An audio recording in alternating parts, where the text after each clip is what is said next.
कहते हैं हमारे मूर्ति को छुड़ाने के लिए। वो हमें कहते हैं कि तुम मूर्ति पूजक हो, अंधविश्वासी हो और खुद झाड़ फूक, तुम्हारे देवता शैतान है, इसलिए मूर्ति तोड़ी गई।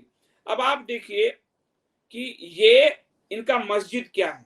मूर्ति यदि प्रतीक है मेरे लिए, तो तुम्हारा मस्जिद क्या है, जिसको लेकर पूरी दुनिया में तुम बवाल किए हो, लोगों को मार रहे हो। यहाँ के एक बावड़ी के लिए अपनी बाप तक को बदल रहे हो, वो तुम क्या हो? ये क्या है? ये ईसा की मूर्ति क्या है? ये मूर्ति पूजा नहीं तो क्या है? आप ये बताइए, क्यों चाहिए तुम्हें ईसा की मूर्ति? तुम तो अब्राहमिक हो, तुम तो निराकार को मानते हो, तुम्हें क्यों चाहिए? ये तर्क हमें करना होगा। तुम्हें ठीक है, तुम तो निराकार हो ना, लो डंडा लेके मैं इसको तोड़ देता हूं, डंडा लेके इसको तोड़ देता हूं, फिर देखिए वो कैसे आपसे लड़ने आएंगे। बाबरी आपने तोड़ा, वो लंबी लड़ाई लड़े।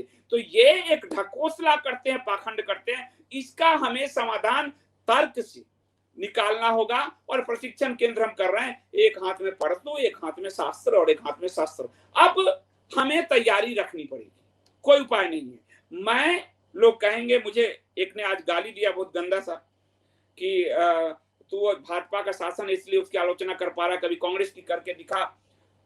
पूरा दैनिक जागरण नई दुनिया के फ्रंट पेज पे आप देखोगे, उस समय मैं जो उनकी पूरी एक्सपोज करता था, धर्मांतरण के बीच में जहां हो रहा था, भेष बदलकर जागरण में मैंने रिपोर्टिंग की हुई है। मैं मारा ही जाता इसी दिल्ली में, नांगलो इलाके में, गांव के गांव उनके बीच में मैं भी धर्मांतरण के लिए गया और भेष बदलकर बैठा। तो मैंने वो रिपोर्टिंग की हुई है, इसलिए मैं कह रहा हूं। लेकिन जो मेरे बारे में नहीं जानते वो गाली मुझे देंगे, उनको जो है एक ही चीज समझ में आता है। अब मैं आपको, आप देख लीजिए, दिल्ली में पूरा फ्लाईओवर पे मजार बजाए जा रहे हैं, नए नए, कोई सुनने वाला नहीं, कोई कहने वाला नहीं। और इस सूफी और मजार के नाम पर जो चादर चढ़ाने हम जाते हैं, हम भी कन्वर्ट हो रहे हैं। इसमें कोई वो नहीं है कि हम भी वहां मुर्दे पूजने पहुंच जाते हैं। तो ये आपकी देखिए, सरदार हरदीप सिंह अब हैरी बन गए हैं, डुबकी लगाया जा रहा है, ये आबे जमजम हो गया है। और इस तरह से अब बताइए, इतना अंधविश्वास हम तर्क से नहीं काट पाए तो हमारे ऊपर एक दुख की बात है। मैं उनके शब्द लानत शब्द नहीं यूज करूंगा, दुख की बात है कि हम आदि शंकराचार्य के वंशज हैं और हम उसको नहीं कर पा रहे हैं। ये ठीक है, मैंने अभी एक बड़े व्यक्तियों से भी बात की, तो उन्होंने भी कहा कि संदीप, तुम्हारा जो तरीका है वो ठीक है, परंतु ये बहुत लॉन्ग तरीका है एक एक व्यक्ति को तैयार करना। सरकार को इस पर काम करना चाहिए। मैंने कहा करना चाहिए, लेकिन बात यही है कि खुद अमेरिका सरकार, वहां का राष्ट्रपति हाथ में बाइबल लेता है, वहां का एक पूरा चर्च ग्रुप है, फैमिली है, जो आपको मैं बता चुका हूं एक्सपोज मीडिया वाले चैप्टर में।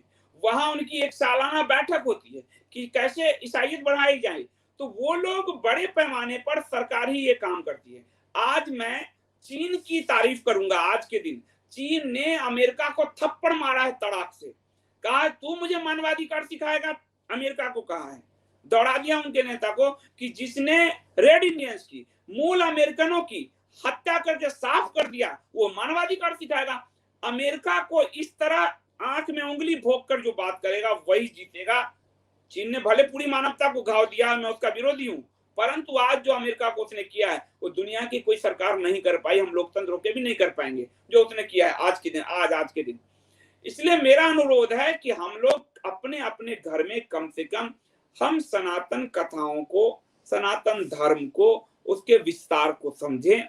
और हम आसपास कोई धर्मांतरित भी हो गया है तो भी उसको हम अपने तरीके से, हमारी कथाओं के जरिए, हमारे धर्म के ज्ञान के जरिए उसको वापस लाने के काम करें।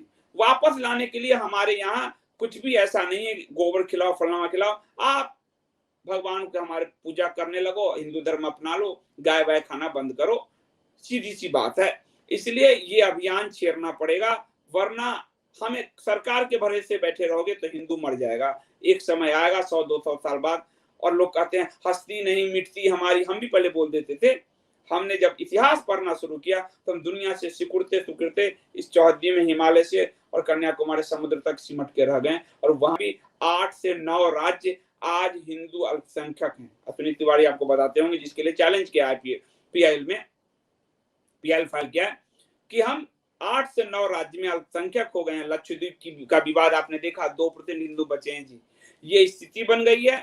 हमें प्रयास करने होंगे। सरकार के भरोसे बैठेंगे तो हमारी हस्ती वाले पर प्रवचन हम सुनते रहेंगे, हमारे बच्चे ही हैरी बन जाएंगे, हमें पता भी नहीं चलेगा और हमारे घर में हरे टिड्डे आएंगे। मैं ऐसी लोगों से मिला हूँ, ऐसी कहानियां की है हिंदू लेकिन उनकी पत्नी आ गई, शायद किसी का पत्नी आ गई हरी टिड्डी, और वो आदमी हिंदू रह नहीं गया, वो ईसाई बन गया, वो हरा टिड्डा बन गया। ये स्थिति है। तब मुझे समझ में आया, पहले मैं इसका विरोध करता था कि राजपूतों ने क्यों नहीं ली मुगलों की बेटियां, उनको भी ले लेते, लेकिन मेरा दिमाग तब उसी ढंग से सोचता था। लेकिन आज मैं देख रहा हूं, वो हरी टिड्डी आके जब सावरकर जी को पढ़ा और समझा, तब पता चला मुझे कि वो हरी टिड्डी आके पूरे घर को ही हरा टिड्डा बनाता है। तो हमको हर स्तर पर इसीलिए पढ़ना और ज्ञान, ये तो आपका सॉल्यूशन है। नहीं तो हमें बचाने होंगे हमारे धर्म। धर्म को आप बचाओगे, धर्म आपको बहुत कुछ देगा, धर्म आपको जीवन देगा, आपको सब कुछ देगा, क्योंकि जो धर्म की रक्षा करता है, धर्म उसकी रक्षा करता है। धर्मो रक्षति रक्षता, ये कहा गया हमारे शास्त्र में, हमें करना होगा। सरकार नहीं करेगी क्योंकि अमेरिका का दबाव भारत की हर सरकार पे रहा है। मानिए या ना मानिए, बात सच है।